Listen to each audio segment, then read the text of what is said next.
Hi YouTube, welcome to my bedroom.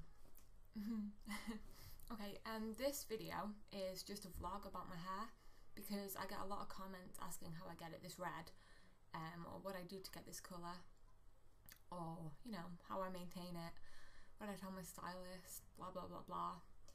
Okay, the first thing I want to say is if you want this colour red, great, power to you, but what I would recommend is that you find the red that's right for you, because this colour might work on me, but on somebody else it might not work, you know?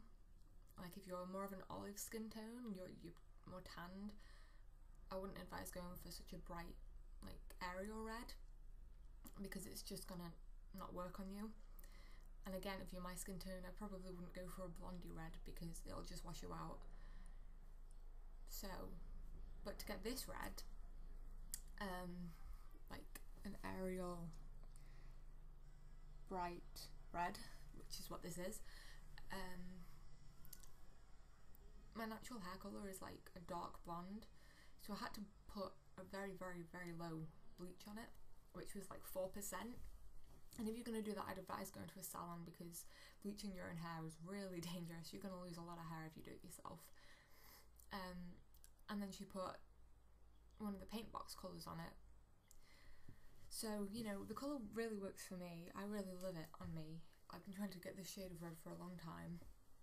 I now have it. I don't want to lose it.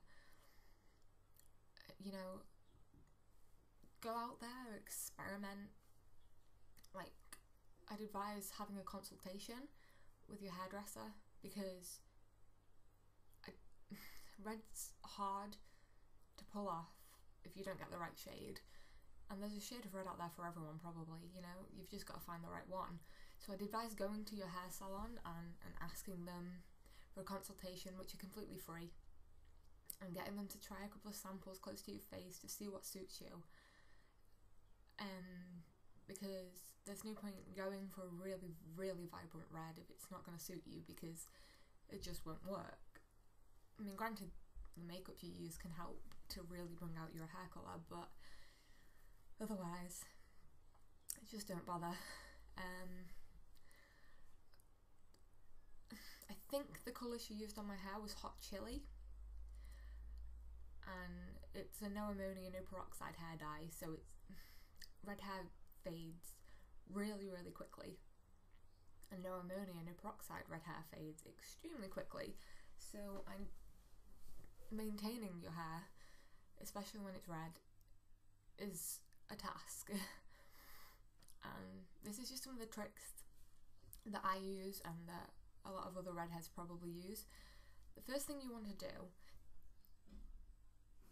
is wash your hair in cold water. I know, it sounds uncomfortable and cold. In the summer it's easier because you're hot and you want a cold shower. But in the winter, when you're freezing and you just want a warm bath or a warm shower and you've got to turn it cold to wash your hair, it can be a bit of a pain. But no pain, no gain. That's what they say, right? So yeah, cold water is really good for maintaining red hair. I use colour safe shampoos quite a lot. The one I use is this one here. And it's Aussie, and it's actually a limited edition, so I really hope it never goes out of stock, because if it does, I'm going to have to find a new one that's just as good.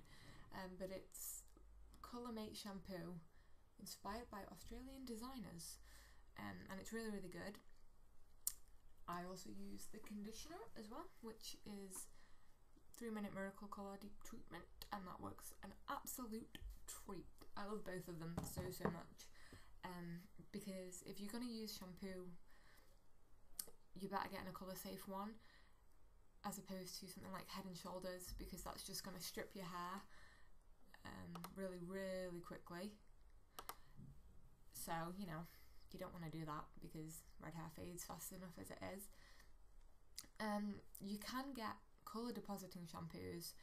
In the past I've used the John Frieda collection, but because my hair's such a vibrant red, it tends to dull it a little bit. So at the minute I'm still searching for something that's good enough, but I just find using colour safe shampoos works the same, you know. Another thing you're gonna have to do is not wash your hair a lot. I know that sounds absolutely gross, but twice a week is probably the recommended thing if you don't want your hair to fade, and in cold water. You know, if I'm not going anywhere, I'm just not going to wash my hair. For my hair, I use quite a lot of hairspray on it. I use this big L'Oreal hairspray on my hair. So the build-up of that over a couple of days means that my hair stays quite shiny and ungreasy looking. But in the meantime, there are things you can do to your hair to prolong its shine and its cleanliness.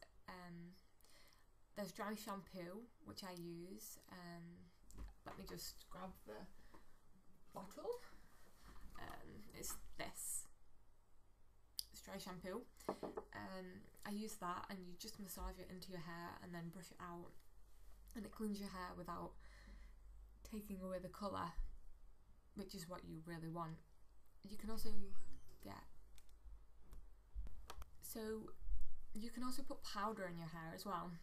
You can use talcum powder, but when your hair's red, it doesn't work as well. I know that Bumble and Bumble do some coloured ones, and they do it in red, and that works really well. I don't actually have any to show you at the minute because it's not a really expensive product, but I can't get it here, I don't think. I haven't checked my local Sally's yet, and I usually have to order it online, and I haven't got around to it. So, you know, just research that. I think that's about it. Just don't wash your hair more than 3 times a week if you really have to. And that's basically everything about maintaining your hair colour. I mean, for mine, no ammonia, no peroxide stuff, I have to re-dye it every 2 to 3 weeks. But it's no ammonia, no peroxide again, so it doesn't damage your hair. So I just do it to revive the colour, and then like every 6 to 8 weeks, 8 is a bit long, I'll go to the hairdressers to get my roots bleached and then the colour put back on. So, you know, that's how I keep my hair all red and shiny. It actually looks dark here in the light, but it's a lot brighter outside. So the next thing is hair extensions. I don't have mine in at the moment. I actually have some new ones coming. Red hair extensions are really hard to get hold of. I couldn't find any anywhere. So what I do is I've ordered human hair extensions in blonde, and I'm going to use the same hair dye that is used on my hair on the hair extensions, and because they're human hair they will dye, and then I'll have the exact same colour, you know. And mine aren't sewn or anything like that. You just clip them at the back of the hair. And because my hair's quite short, I have to be careful. I have to put it under the layers to hide the clips. I'll do a vlog on putting those in and stuff once they've arrived and I've dyed them and they're all good to go. So that's basically my hair vlogging vlog. If you have any questions, then feel free to comment or personal message me or anything, but that's basically what I do to keep my hair all shiny and new. I know that Redken All Soft is a really good shampoo as well if you want to make your hair a bit shinier and softer if the dye's been damaging it a little bit. But other than that, you know, just wash your hair in cold water twice a week, 3 times at the most. Colour safe shampoo, you know. But my advice would be to take a picture of the hair colour you want to your hairdresser, and if you want a vibrant red, be very, very adamant that it's vibrant. If they say I'm going to put some darker pieces in, or I'm going to go a shade less vibrant because I'm a bit worried that it's going to be too much of a change, don't listen to them. Just do what you want to do and go vibrant. But there is a shade of red for everybody, so go to your hairdresser and get a consultation, and you know, you'll find that perfect shade of red.